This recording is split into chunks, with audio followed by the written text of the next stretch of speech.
Hello friends, അസ്സലാമു അലൈക്കും. എല്ലാവർക്കും നമ്മുടെ യൂട്യൂബ് ചാനലിലേക്ക് സ്വാഗതം. ഇന്ന് നമ്മൾ വന്നിട്ടുള്ള ഗ്ലിറ്റർ ഷീറ്റ് കൊണ്ട് ചെയ്യാൻ പറ്റിയ ഒരു അടിപൊളി എയർ പെയിൻറ് മേക്കിംഗ് വീഡിയോ ആയിട്ടാണ് വന്നിട്ടുള്ളത്. അതിന് വേണ്ടിയുള്ള ഗ്ലിറ്റർ ഷീറ്റ് നമ്മൾ എടുത്തിട്ടുണ്ട്. 11 ഇഞ്ച് നീളത്തിലുള്ള ഷീറ്റാണ് എടുത്തിട്ടുള്ളത്. കൂടാതെ 2 സെൻറ്റിമീറ്റർ വിടുത്തും കൂടി ഉണ്ട്. പിന്നെ 1.5 സെൻറ്റിമീറ്ററിൽ നമ്മളൊന്ന് അടയാളപ്പെടുത്തിയിട്ട് ഒരു സ്കെയിൽ വെച്ചിട്ട് നമ്മൾ നീളത്തിലൊന്ന് വരച്ചെടുത്തിട്ടുണ്ട്. 2 രൂപ കോയിൻ വെച്ചിട്ട് നമ്മൾ ഇതിനെ ഒന്ന് ഒരു ഹാഫ് റൗണ്ട് ഇട്ട് കൊടുക്കുക. ഫുള്ളായിട്ട് ഇങ്ങനെ ചെയ്ത് കൊടുക്കുക. അതിനുശേഷം വൃത്തിയിലൊന്ന് കട്ട് ചെയ്തെടുക്കുക. ഈ കട്ട് ചെയ്ത പീസുകളെല്ലാം ഇതുപോലെ 4 പീസ് നമ്മൾ എടുത്തിട്ടുണ്ട്. 4 നീളത്തിലുള്ള പീസുകൾ ഇങ്ങനെ കട്ട് ചെയ്ത് വെച്ചിട്ടുണ്ട്. ശേഷം അയൺ ബോക്സ് കൊണ്ടൊന്ന് ചൂടാക്കണം. ചൂടാക്കിയാൽ ഇതുപോലൊരു ഷേപ്പ് കിട്ടും. നന്നായി ചൂടാക്കണം, പക്ഷെ കരിഞ്ഞു പോവാതെ നോക്കണം. ശേഷം പിന്നെ ഇങ്ങനെ ഒന്ന് ചുറ്റി കൊടുക്കുക. അധികം ടൈറ്റ് ആക്കാതെ ചുറ്റി കൊടുക്കണം.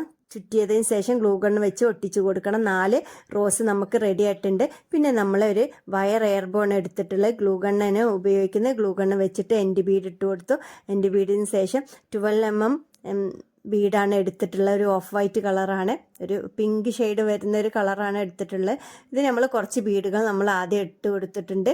ഒരു 10 ബീഡോളം ആദ്യം ഇട്ട് കൊടുത്തു.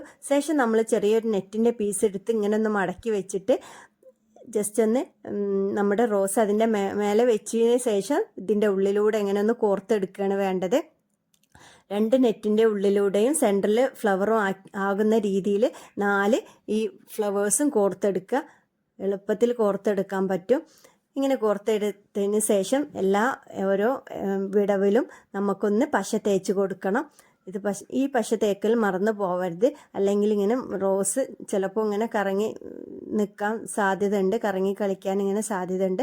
അപ്പോൾ നന്നായി പശ തേച്ച് കൊടുക്കണം. അവസാന ഭാഗത്തും ഇങ്ങനെ ഒന്ന് പശ തേക്കണം. എന്നിട്ടൊരു ബീഡ് ഇട്ട് കൊടുക്കുക. വീണ്ടും ഒരു പശ തേക്കുക. ഇനി നമുക്ക് പശൻ്റെ ആവശ്യം വരുന്നില്ല. ഇനി ഇങ്ങനെ എല്ലാ ബീഡും ഫുള്ളായിട്ട് ഇട്ട് കൊടുക്കുക. അവസാനം നമ്മൾ ഒന്ന് പശ തേക്കുക, പിന്നെ ഒരു ബീഡ് ഇട്ട് കൊടുക്കുക, വീണ്ടും പശ തേക്കണം, പിന്നെ ഒരു എൻഡ് ബീഡ് ഇട്ട് കൊടുക്കുക. ഇതുപോലെ കുറച്ച് സമയമൊന്നും കൈകൊണ്ട് പിടിച്ചു വെച്ചാൽ മതി. ഇനി നമുക്ക് ഈ നെറ്റിനൊരു ഷൈനിങ് കിട്ടാൻ വേണ്ടിയിട്ട് ഞാനിവിടെ കുറച്ച് സീക്വൻസ് ഉപയോഗിക്കുന്നുണ്ട്. നിങ്ങൾക്ക് ഇഷ്ടമുള്ള സ്റ്റോണോ സീക്വൻസോ എന്ത് വേണമെങ്കിലും ഉപയോഗിക്കാം. ഞാൻ ഇതിനോട് മാച്ചായ രീതിയിൽ ഒരു സിൽവർ കളർ സീക്വൻസ് തന്നെയാണ് ഉപയോഗിക്കുന്നത്. റോസിൻ്റെ സെൻറ്റർ പോർഷനിലും വെക്കുന്നുണ്ട്. ഒരു മഴത്തുള്ളി പോലെ ഫീൽ ചെയ്യുന്നുണ്ട് ഇത്. അപ്പോൾ നമ്മുടെ ബോ റെഡി ആയിട്ടുണ്ട്. നല്ല ലുക്കുണ്ട് കാണാൻ. നമുക്ക് ഇത് എളുപ്പത്തിൽ ചെയ്തെടുക്കാൻ പറ്റും. കൂടാതെ നമുക്ക് വളരെ കോസ്റ്റ് എഫക്റ്റീവാണ്. കാണുമ്പോൾ നല്ല ലക്ഷറി ഫീൽ തരുന്നതാണ്.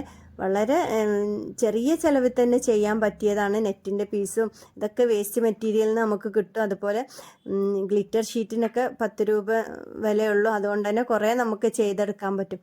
അപ്പോൾ ഈ വീഡിയോ എല്ലാവർക്കും ഇഷ്ടപ്പെട്ടെന്ന് വിചാരിക്കുന്നു. വീഡിയോ ഇഷ്ടപ്പെട്ട് കഴിഞ്ഞാൽ ചാനലൊന്ന് സബ്സ്ക്രൈബ് ചെയ്യുക, വീഡിയോക്ക് ഒന്ന് ലൈക്ക് ചെയ്യുക, നിങ്ങളുടെ അഭിപ്രായങ്ങളൊക്കെ ഒന്ന് അറിയിക്കുക.